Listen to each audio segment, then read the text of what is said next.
कि आप लोग सभी अच्छे होंगे। आज हम आपके लिए विषय लेके आए हैं अग्निपथ योजना। जो गवर्नमेंट की अग्निपथ योजना चली है उसके विषय में आज हम बात करेंगे। तो बच्चों, आपने देखा होगा कि बहुत से स्टूडेंट्स को ये नहीं मालूम हो रही है कि अग्निपथ योजना वास्तव में हमारे लिए क्या है और किस प्रकार से मतलब जो गवर्नमेंट ने योजना बनाई है वो गवर्नमेंट का क्या उद्देश्य है उसे बनाने का। तो आइए इसी टॉपिक पर आज हम जो क्या डिस्कशन करते हैं। हमारा मेन टॉपिक है टूर ऑफ ड्यूटी। ठीक है, ये जो आप लोगों का अग्निपथ योजना बनी है उस विषय में हम आपसे बात करेंगे। तो देखिए, टूर ऑफ ड्यूटी का मेन फोकस है गवर्नमेंट का कि अपनी सेना को जवान करना। होता क्या है कि हमारे यहाँ जो सैनिक होते हैं उनकी उम्र पहुंच जाती है 30 क्रॉस कर जाती है। मान लीजिए 25 से अगर कोई सैनिक ऊपर चला जाता है तो उसके अंदर जोश जज्बा होता है, लेकिन उतना नहीं होता जितना कि एक नवयुवक में होता है, मतलब एक नौजवान सैनिक में होता है। आपने देखा होगा जो देशभक्ति है वो नवयुवक बच्चों में बहुत ज़्यादा कूट कूट के भरी हुई होती है। अपने देश के लिए मर मिटने की जोश होता है। लेकिन जैसे जैसे सैनिक बूढ़ा होता है, मतलब वो 30 पार कर जाता है या 30 से ऊपर चला जाता है, तब क्या होता है, तब कंडीशन ये हो जाती है कि मान लीजिए आगे दुश्मन खड़ा हुआ है। अब दुश्मन खड़ा हुआ है तो उसकी फैमिली भी होती है सैनिक की, तो वो अपनी फैमिली पर विचार कर जाता है। उसे याद आती है मेरी फैमिली भी है, मेरे बच्चे भी हैं, मतलब जो लड़ाई लड़ने वाली जो क्षमता है वो थोड़ी सी 5% 10% ने कमी आ जाती है। लेकिन वहीं अगर यंग की बात किया जाए तो यंग में ये चीज़ें कूट कूट के भरी रहती हैं। अब टूर ऑफ ड्यूटी में क्या होता है कि जैसे हमारे सैनिक क्या होते हैं, वैसे तो देखो 3 टाइप से होते हैं। कैसे, एक परमानेंट सैनिक होते हैं, एक शॉर्ट सर्विस होता है, एक टूर ऑफ ड्यूटी। ये जो अभी स्कीम लाई गई है। परमानेंट में क्या होता था कि लाइफ टाइम, आप लाइफ टाइम क्या रहेंगे, लाइफ टाइम जो क्या है सेना में रहेंगे, यानी जब तक आप लोगों की उम्र है तब तक आप सेना की सेवा करते रहेंगे। तो उसमें क्या होता था कि लाइफ टाइम आप सेवा में तत्पर रहें। लेकिन अब क्या हुआ कि मान लीजिए ये टूर ऑफ ड्यूटी आ गया, लेकिन इससे पहले समझ लेते हैं कि शॉर्ट सर्विस क्या होता था। शॉर्ट सर्विस आपका होता था कि जैसे 10 से 15 साल या 20 साल तक आप लोगों को नौकरी करना है। अब इसमें क्या होता था कि अभी तक यही चल रहा था शॉर्ट सर्विस। तो इसमें क्या होता था कि सैनिक सैलरी के लिए क्या करते थे, 2-4 महीने और बढ़वा लिया करते थे या साल बढ़वा लिया करते थे या उन्हें कोई डिस्काउंट मिल जाता था। लेकिन देखिए, अब बढ़ते डेवलपमेंट में भाई हर कंट्री विकास कर रही है, आगे देश को भी विकसित राष्ट्रों में आना है। कब तक आप विकासशील रास्ते पर रहेंगे। तो गवर्नमेंट ने सोचा क्यों ना हमारा देश भी विकसित हो, तो विकसित वाले चीज़ें भी तो डेवलप करनी पड़ेंगी। तो इसलिए गवर्नमेंट ले आया टूर ऑफ ड्यूटी, जिसका टाइम पीरियड रहेगा 3 ईयर्स, यानी आप लोग 3 ईयर्स सेवा देंगे। उससे पहले आप लोग 4 ईयर्स का है तो 4 ईयर्स में आपको करना क्या है कि 1 साल तो आपका ट्रेनिंग में आपको तैयार करने में निकल जाएगा, प्लस आपके जो 3 साल बचेंगे जो आप ड्यूटी करेंगे, उस ड्यूटी में क्या होगा कि आपके अंदर एक जोश भरा रहेगा, एक भरपूर जोश देश सेवा का।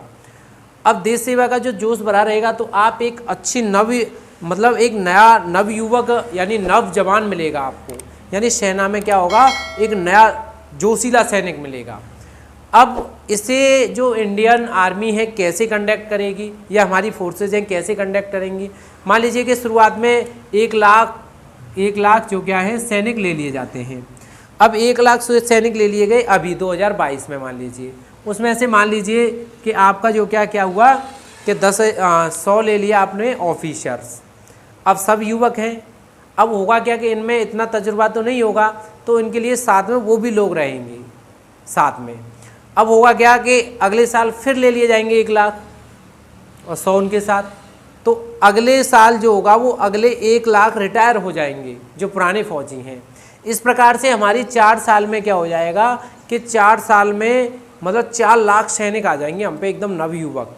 ठीक है, उधर जो पुराने वो निकलते जाएंगे, तो वो धीरे धीरे क्या होगा कि सेना एकदम से नई हो जाएगी। अब इसे मैंने एक एग्जांपल ले लिया है कि 1 लाख, मान लीजिए इसे 5 लाख भी ले सकते हैं, 2 लाख भी ले सकते हैं, 3 लाख, जितना भी मतलब सेना अपने बजट से देख लेगी। तो इस प्रकार से सेना हो जाएगी एकदम से नई। अब आ जाती है, देखो सैलरी में क्या है कि सैलरी में पहले भी देखिए शॉर्ट सर्विस होती थी, उसमें भी क्या होता था कि आप लोगों को 30 से 35 हज़ार रुपये मिल जाते थे सर्विस में। अब टूर ऑफ ड्यूटी में भी आपको उतना ही मिलेगा प्लस 9,000 रुपये गवर्नमेंट उसमें रख लेगी। तो गवर्नमेंट 9,000 रुपये और मिला देगी उसमें, जिससे क्या होगा वो रुपये डबल हो जाएंगे, यानी 18,000 रुपये होंगे। जब आप 4 साल बाद अगर 25% में नहीं आते हैं, यानी 75% में आप चले जाते हैं, तो आपको वो पैसा मिल जाएगा। ठीक है, मिल गया। अब 75% में आप बाहर निकल गए, लेकिन अगर आपके अंदर काबिलियत है और आपके अंदर जोश जुनून वही है, बरकरार है, तो आप 25% में चले गए। और 25% में क्या हुआ कि आपको शॉर्ट सर्विस मिल गई। कैसे? आप 15 से यानी 10 से 15 साल रह सकते हैं, और उसमें भी अगर आपने मेहनत की तो आप लाइफ टाइम रह सकते हैं। तो देखिए अब होगा क्या, मान लीजिए किसी टूर ऑफ ड्यूटी में कोई अग्निवीर चला गया, भर्ती हो गया, अब उसे 4 साल सर्विस करनी है। अगर उसका मन है तो वो आगे जो क्या जाए 25% में, अगर नहीं है तो सीधा आ जाए। अगर चला जाता है, उसके अंदर काबिलियत है, जोश जुनून जज्बा है, तो वो चला जाएगा, नहीं तो वो आ जाएगा, कोई दिक्कत नहीं है। लेकिन जब बच्चों वो आएगा तो देखिए ऐसी जवानी में उसके पास पैसे होंगे, प्लस उसके पास एक सर्टिफिकेट होगा, तो वो क्या करेगा कि यहाँ आके चाहे तो बिजनेस कर सकता है, प्लस चाहे तो कहीं सर्विस लगा सकता है। जैसे स्टेट गवर्नमेंट निकालती हैं या अर्धसैनिक होते हैं, उनमें आप ड्यूटी कर सकते हैं अगर आप ड्यूटी के इच्छुक हैं। तो अगर वहाँ जोश और जज्बा आपका आंकलन नहीं हुआ सही, आपने फौज से मान लो अग्निवीर से आप निकल आए, तो आप यहाँ स्टेट गवर्नमेंट में अप्लाई कर सकते हैं, आपको 10% आरक्षण है। उसके बावजूद भी अगर नहीं होता है तो देखिए जवानी की उम्र में आपके पास 10-12 लाख रुपया सेफ है, प्लस आपको बैंक लोन देगी, जो कि आम जनता जो लोन ले तो उससे कम आपको इंटरेस्ट लगेगा। तो देखिए जो यानी ब्याज भी आपको कमी देनी है, तो आप बिजनेस करना चाहें तो बिजनेस कर सकते हैं। अब देखिए ऐसा तो नहीं है कि जितने भी सारे के सारे युवाएं हैं सभी जो क्या हैं फौज में या आर्मी में लग जाते हों, आर्म फोर्स में सभी तो नहीं लगते। अब कुछ जो लोग रह जाते हैं वो बिल्कुल टोटली बेरोज़गार होते हैं, उनके पास पैसा भी नहीं होता, कुछ नहीं होता। तो कहीं ना कहीं देखा जाए तो जब वो अग्निवीर रिटायर होके आएगा तो उसके पास एक पैसा भी होगा, वो रोज़गार भी कर सकता है। और देखो आप एक चीज़ अपने परिवेश में देखना कि फ़ौज में लगा हुआ इंसान इतना डेवलप नहीं कर पाएगा अगर वो रिटायर होके आ रहा है, तो चाहे वो 17 साल 20 साल ड्यूटी करके आ रहा है, जितना एक बिजनेसमैन उठ जाएगा। तो आप इसका नेगेटिविटी देखें कि नहीं 4 साल बाद हमें क्या मिलेगा, तो गवर्नमेंट इस चीज़ पे सोचे हुए है कि 4 साल बाद बच्चे के पास 10-12 लाख रुपया होगा, जिससे वो अपना कोई भी काम कर सकता है। अब होगा क्या, देखिए आपको मिल रहा है क्या है कि आप लोग जब आप लोग सर्विस में रहेंगे तो देखिए आप लोगों को ड्रेस मिलेगा, यानी वर्दी आपको मिलेगी।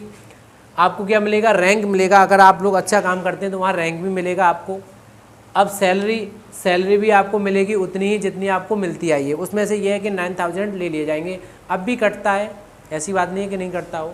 लेकिन आपको मिलेगा क्या नहीं, तो देखिए मिलेगा आपको ये नहीं कि नो पेंशन, आपको उसके बाद में कोई पेंशन नहीं मिलेगा। आप लोग स्वयं से कोई वर्क कर सकते हैं, कोई बिजनेस कर सकते हैं या ड्यूटी लगा सकते हैं कहीं भी। ओके, क्या नहीं मिलेगा, नो मेडिसिन, कोई मेडिसिन सुविधा नहीं मिलेगी आपको, तो ये चीज़ें नहीं मिलेंगी। अब इसमें क्या है, गवर्नमेंट का क्या सोच है, गवर्नमेंट ये सोचती है कि जो नवयुवक अपनी इच्छा से आ रहा है, मान लीजिए देश की सेवा करना चाह रहा है, वो आए आराम से। अब जो नवयुवक नहीं आना चाह रहा है वो मत आ, कोई ज़बरदस्ती तो नहीं है। हाँ, रूल ये है कि आपको क्या मिलेगा क्या नहीं मिलेगा। अब आप एक अग्निवीर मान लीजिए, बहुत से आर्मी में सर्विस करने वालों के मन में होती है काश ड्यूटी शॉर्ट होती, हम 2-4 साल करके और चले जाते घर। बहुत से ट्रेनिंग में ही चले आते हैं, भाग आते हैं। तो गवर्नमेंट का मेन फोकस है अपनी नई सेना बनाना, यानी नव युवक बनाना।